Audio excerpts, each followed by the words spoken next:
to Geared for Growth. I'm your host, Mike Mortlock, Managing Director of MCG Quantity Surveyors. Today, we're turning the spotlight to the Brisbane property market, and we're talking to local guru Simon Clarke from Setir.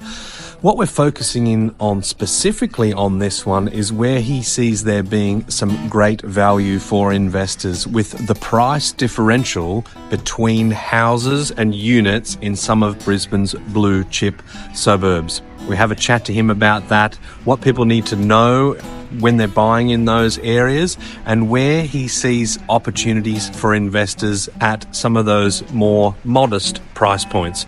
It's an awesome interview with Simon. I know you'll enjoy this one. Here's Simon. Simon Clarke, thanks for joining me on Geared for Growth. Thanks for having me, Mike. Looking forward to having a chat. It's been a couple of months in the making, this one, and obviously I've known you for quite some time. So I'm looking forward to delivering this baby, which we're going to call The Shifting Sands of Investor Behaviour. A bit of a mouthful on a birth certificate, but thankfully the baby is just a metaphor, and we're talking about property. We shared some insights before we started recording about how investors seemed to be targeting houses a couple of years ago. Townhouses have been perennially popular. We've seen that in our data. It's actually probably the biggest exploding kind of type of house from an investor selection point of view. But you're now kind of seeing units as having the potential. Now, first, I want to give you the opportunity to define unit, because often people talk about a good type of unit that is a good investment type of property, and then there's also the nasty ones. Yeah, absolutely. No, I think, if you look back to 2021, I'm obviously based in Brisbane. Obviously, I'm based in Brisbane. We only buy in Brisbane. So I guess I'm coming from the Brisbane market perspective. But you look back in post-COVID 21, clearly house prices took off in Brisbane, and there was a lot of catching up to do. The market did that, and it's obviously continued on somewhat since then.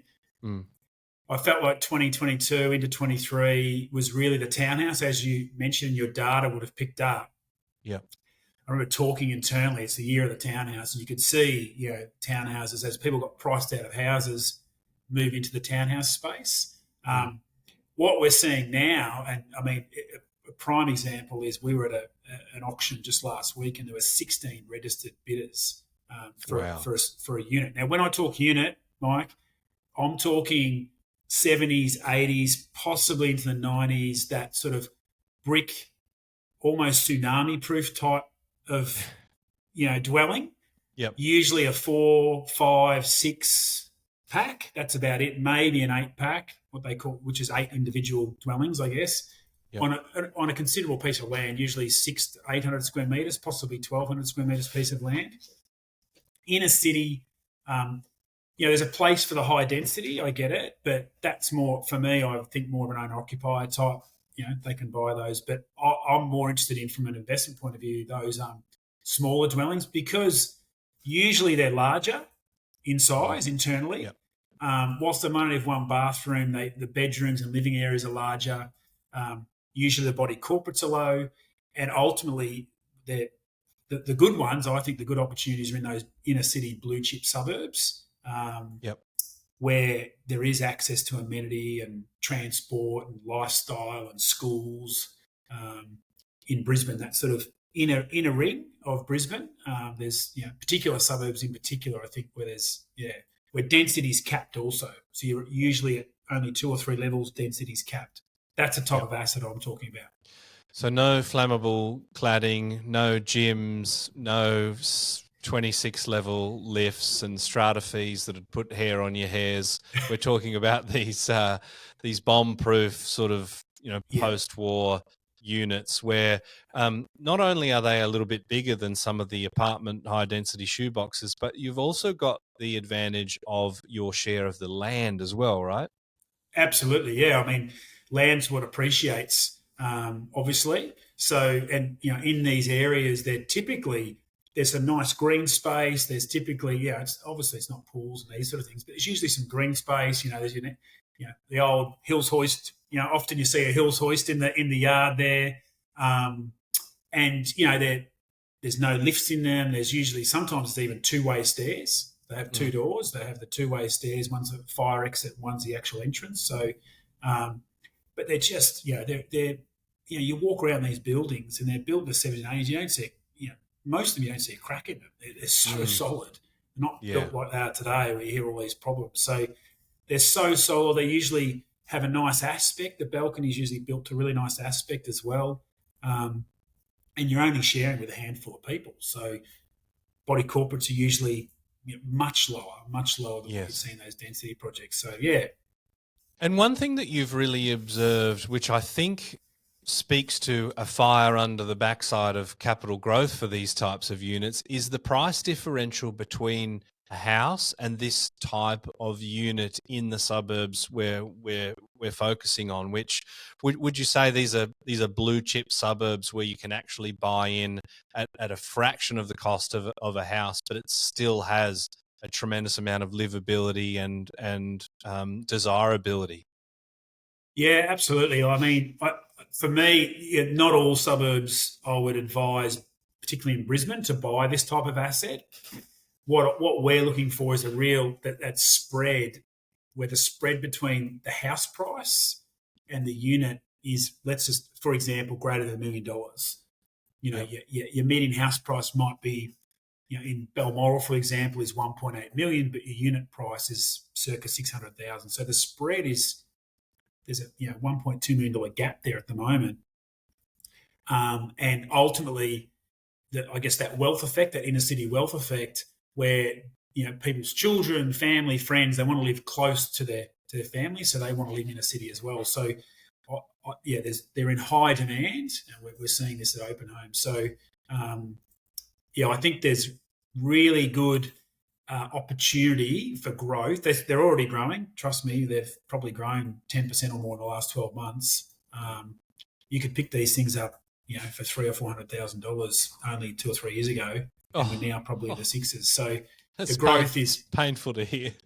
Yeah, absolutely. And I think there's, you look at places like, probably in Melbourne and Sydney, this would have already happened, particularly Sydney. You look at, those Vaucluses and the Wallaras and those inner city blue chip suburbs where the wealthy live, these small units that were built in the 70s and 80s, the prices are, astronomical now. So, whilst Brisbane's not Sydney, the same effect is happening. Yeah. And so when it comes to scarcity for these types of unit purchases, there's no land releases, right? Because these are inner city areas, but there is potentially the ability to sort of go up, or are there quite tight planning controls to stop super high density apartments going into these locations? Like, is there a threat to supply? Well, I actually bought a block of units for an investor client of mine recently in the inner city suburb of Windsor on the north side of Brisbane.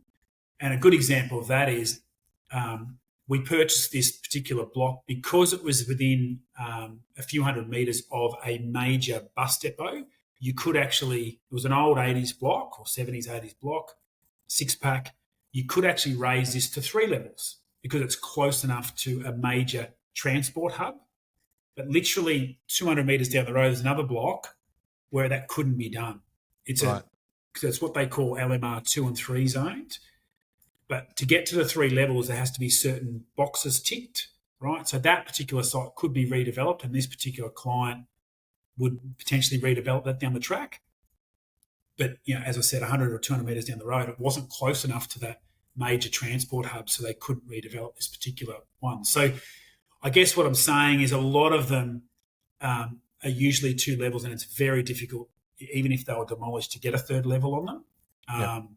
So that really caps that, I guess, that any sort of density upside, density happening or more density happening down the track. So, you've got to be really selective. And I think ultimately there are, even I'm talking units, sometimes they're not scarce enough. They might be on a main road and have a lot of road noise. That for me is a no-no. Like, I'd want to be on quite a street, for example, or get a view, or sometimes they have double car parks. There needs to be some sort of scarcity piece even attached to that I think for an investor to be really strategic, that it might be the one unique unit in that particular block. It's a corner, so it gets extra light. So those things I'd be taking into consideration as well when I'm looking to invest. It sort of begs the question, given that there's currently a political debate about housing affordability, rental affordability. We've got a huge influx of international migration, and the government's trying to build 1.2 million homes in 5 years. That when we've got these tight planning controls, it seems like there would be federal pressure for this, but is there a fairly strong not in my backyard movement in Brisbane that's sort of de-risking some of these places for investors? Yeah, absolutely. Yeah, I think everyone's happy for development, but just not in their backyard. Basically, I mean, and I think, when you think about these areas, if you're in a city listening to this and you think about those areas, typically, those people are quite influential who live in these areas and can influence government, and they want to protect their areas and build density, but 3 suburbs or 4 suburbs away. I think the only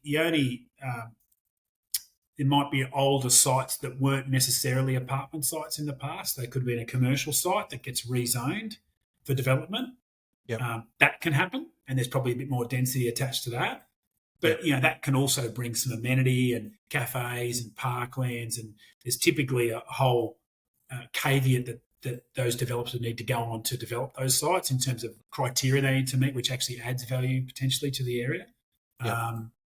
But these smaller sites, very much protected in terms of density, and it's not in my backyard is certainly you see it on the Facebook groups and all over the place. Yeah.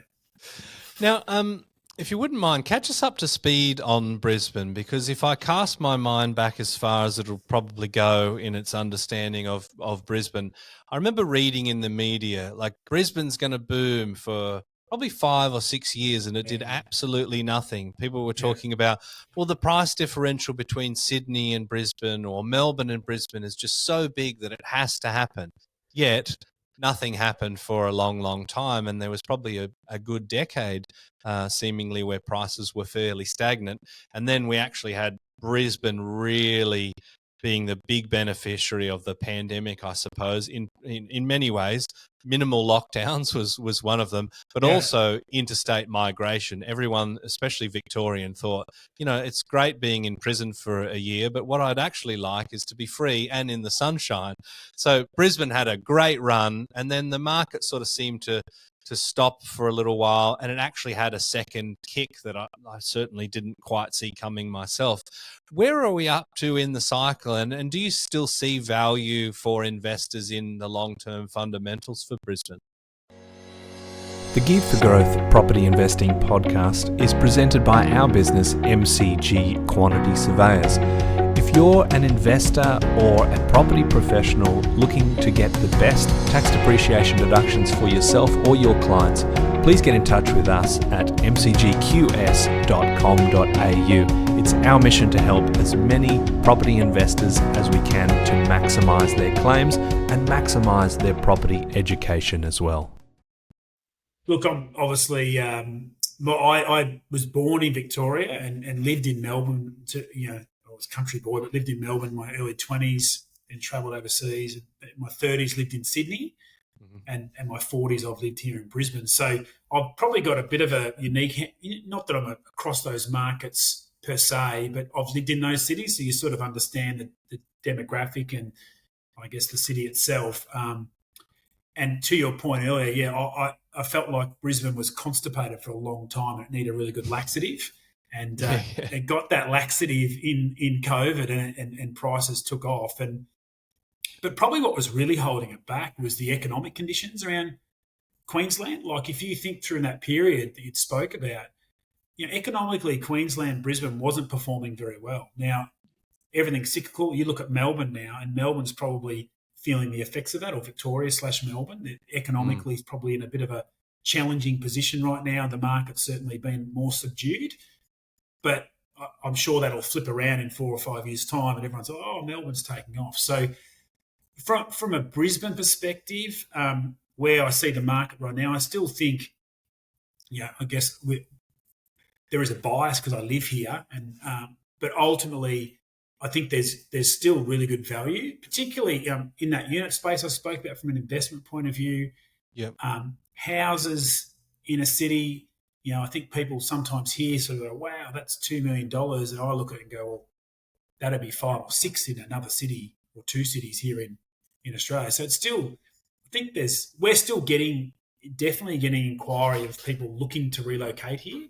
In fact, quite a few of our buyers recently have been renting it out for 2 or 3 years and then planning on moving here. And the reason they're doing that is they can see the market still got momentum, still going at a rapid rate. So they want to get into the market so they're not feeling outpriced in 2 or 3 years' time, put a tenant in place and then move here. So, I think, look, you've obviously, the Olympics is not the be-all and end-all, but it certainly puts a focus on the city, both domestically and internationally. And that puts pressure on, I guess, federal and state governments to, add infrastructure into the southeast Queensland area, particularly Brisbane. We're hosting the Olympics. So I think that bodes really well long term. And there's obviously a bit of a hiccup there with the stadium at the moment. I'm not sure if you read, but Gabba was getting, refurbished. Then it was getting demolished, and they're building in Vic Park. Now they're doing nothing. They're sort of, no, we're not going to do anything. But that might change again. I mean, that's one government at a time. There's still 8 years away. There's plenty of time for that to change. So, look, in short, I think there's still good opportunities here. Yes. Yep. And so for investors that are looking to Brisbane to transact, what do you think people need to know if they're from, say, Sydney or Melbourne or Adelaide, and they're wanting to get a slice of this growth and these long-term fundamentals? Give us the lay of the land and some of the do's and don'ts. Well, I think if you're looking to buy here and you want to buy well, having access to, and that's probably the challenging part if you're coming from a standing start, access to agent relationships. Agents, because listings are so low at the moment. I mean, in some parts of Brisbane, I've been looking at the metrics, and they might normally have 50 sales in the first 3 months of the year. There's only been 10, right? So listings are really low, and I think you'll see that data come out shortly from the major data sharers that listings are again on the decline in Brisbane. And that might be Australia-wide, but I'm seeing it here. Yep. So what we're seeing is if people are looking to sell, they're often selling with more around terms. So you need to be, I guess, in the know to get access to those opportunities, either pre or off market. So I think that's really important to getting a good buying opportunity, is that there are a number of properties transacting before they hit the market, I guess is what I'm alluding to. Obviously, the obvious one's the flood. Now, there's the flood mapping that's been updated recently by the Brisbane City Council, which are a little more scary for people. So you need to be across that because, buy a bargain, sell a bargain, as I say. Like people go, that looks cheap. It's for a reason. We get rung all the time. We're at this one, and you look at it, that seems cheap. Then you look at floods, there's a beautiful little wave of water go through it only 12, 18 months ago. So, things like waterfront, yeah. At times. Water views. You can drive your kayak right up to the front door. Yeah. And other things like, I think this is, that I'm a big advocate for, if you, as I said, you can buy well, but if you buy a bargain, often you're going to sell a bargain. It might be on a main road. Again, that for me is a no-no. It might be, the unit at the front of the block that gets considerable road noise.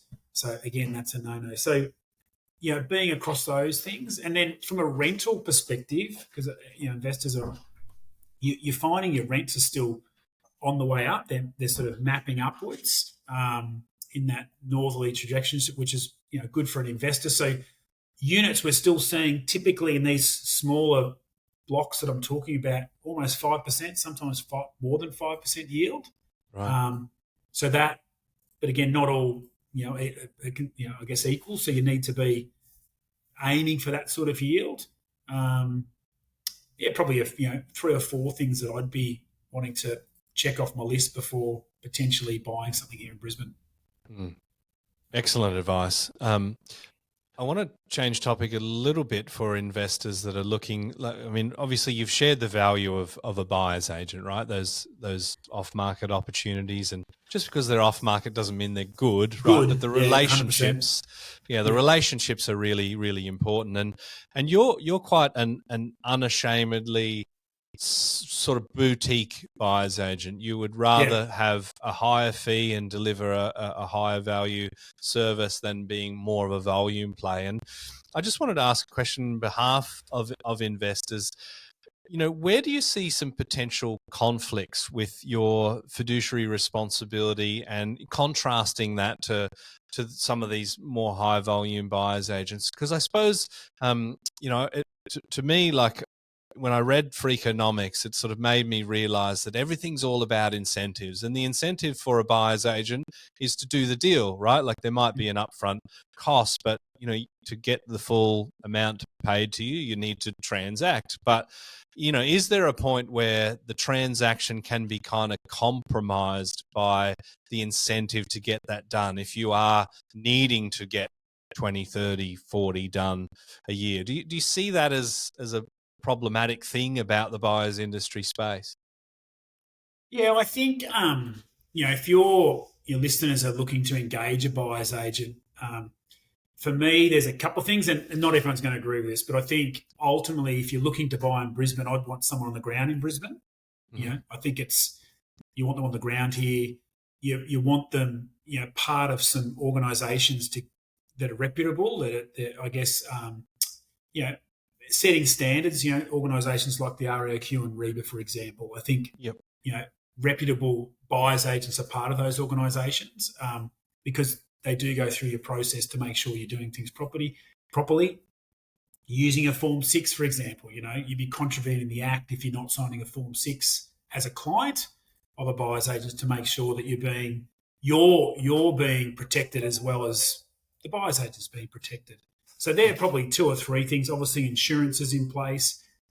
And then further that, really making sure that if you're going to use a buyer's agent, your brief is not being conflicted amongst other buyers within that agency, because then that gets really challenging. Like, how do you make sure you're actually getting the best option and not the sloppy seconds because you came to the party late? So I think that would certainly be a question I'd be asking a buyer's agent. Is my brief unique to you at the moment? And that would be the only brief you have in this space to make sure you are getting the service. And then it's the level of service that you're after. Like some people probably want less service and less touch points, and they're more about the fee, as in the buyer. Yep. For us, we're very high service levels, high touch points, high communication, high level of detail. Hence, our fee can be, it's certainly not the lower end. It's probably not the top end where some buyers agents might be, but we think it's fair. And certainly our buyers do, because they've used our service sometimes multiple times and referred their family and friends on. So there are probably a few things, if you're a buyer out there looking to potentially engage a buyer's agents, that I'd be sort of cross-checking with some other things that are important to you. Yeah, I love that. And I think sometimes people in a particular industry can take things for granted as knowledge that everyone has. And it's only because I spend a bit of time in and around buyers agents that I've understood this competing brief thing. So if someone has $650,000 and they want to buy a unit in New Farm, just making that up, I don't think that's probably enough money, but you might get one better. Yeah, there you go. But you might have 10 people at once that are happy to pay you to find that. But then it's like, well, who are you working for? Who comes first? How does that kind of work? And as far as I understand it, most BAs will just not take on someone that is competing in a certain way, or if they have two separate briefs and one changes where it tends to overlap with the other, then they sort of raise that as a conflict to say, well, if you do cross over that brief, then you are in second position because that person was very clear on that and they started first and blah, blah, blah. Is that sort of the normal way that it's best handled?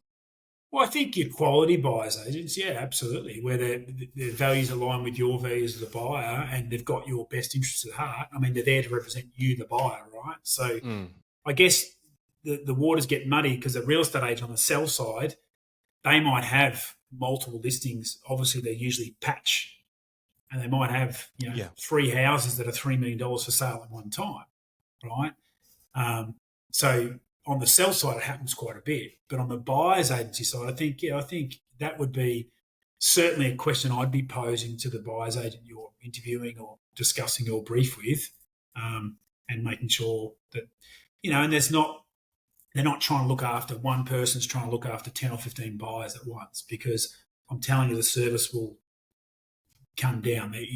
I think a handful of buyers at any one time for one buyer's agent and some support is probably enough for them to be looking after to ensure you get the quality of service and advice that you require as a client. Yeah, awesome. Now, Simon, I'm going to set you a bit of a challenge to finish this episode off. In our recent data, the average amount that property investors in the residential space are spending is around about $660,000. Now, you can either say that's not enough money to buy what I consider a Simon Clarke blue chip asset in Brisbane, or take that money and describe what's the sort of thing that you would be buying with that amount of budget. Oh, going back to the start of our conversation, for me right now, if you've got $650,000 and you're looking at the Brisbane market, and this is tough for some people to get their head around, don't get me wrong, because they might have a past bias on units, but I think a blue chip inner city unit, let's call it a suburb like Bulimba or Coorparoo, for example, where your median house price is almost triple what you're paying for the unit, makes a lot of sense. You get a really good quality of tenant, usually inner city, good professionals earning good incomes, want to be close to the city, want to be close to the action, potentially family. So you're getting a really good tenant profile, which you wouldn't get. You could potentially buy a house in a really outlying area of Brisbane, 40, 50, 60K from Brisbane, but your tenant profile is going to be quite different, right? Very different. And I guess to put a client at ease, you're going to get a really good quality tenant. And ultimately, I think the capital growth opportunities in both those, they're both going to grow at some point. And I don't think that house 50K is going to smash a blue chip inner city unit in terms of growth. So we're certainly not seeing that at the moment. Like, those units are really, they're sought after. I was just mentioned to you earlier, I went to an auction the other night and there were 16 registered people at the auction, and all of them, this is the challenge, pretty much all of them in that instance were owner occupiers, which I think is great. If you're an investor, you want to be in a market where there's lots of owner occupiers, right? Because that means that ultimately when you resell, you've got a really good, healthy buyer pool that's emotionally going to, want to buy your place. So that was, and they're all in the room. That was interesting. There was one phone bidder, 15 in the room. Yeah, wow, gosh. Yeah. And so 650 is enough to get it done? Or could we? Yeah, 550. Let's push it. At what point do you think there stops being value? I think 550. You're pushing the boundaries. You're probably pushing the boundaries because you'd need some leftover to do some renovations potentially. Yep. That'll be, that's probably 50 years original. Potentially depending on the suburb, but I think you're probably closer to 6 and upwards from there. And by the sounds of the market, it also depends on when this episode comes out. That's true as well. Yeah. Yes, that is true. Although I think, 2024 is pretty safe to say that it'll be the year of the unit in Brisbane, and I think the data will tell us that as the year goes on. Beautiful. The year of the unit. I love it. Simon, it's been a pleasure picking your brain on all things investor behaviour in and around Brisbane, and we look forward to celebrating the year of the unit at the end of the year as kicking those capital growth goals. Thanks very much for joining me today. It's a pleasure. Thanks, Mike. Thanks for having me. Thanks for our chat. Cheers. See you soon. Cheers, mate.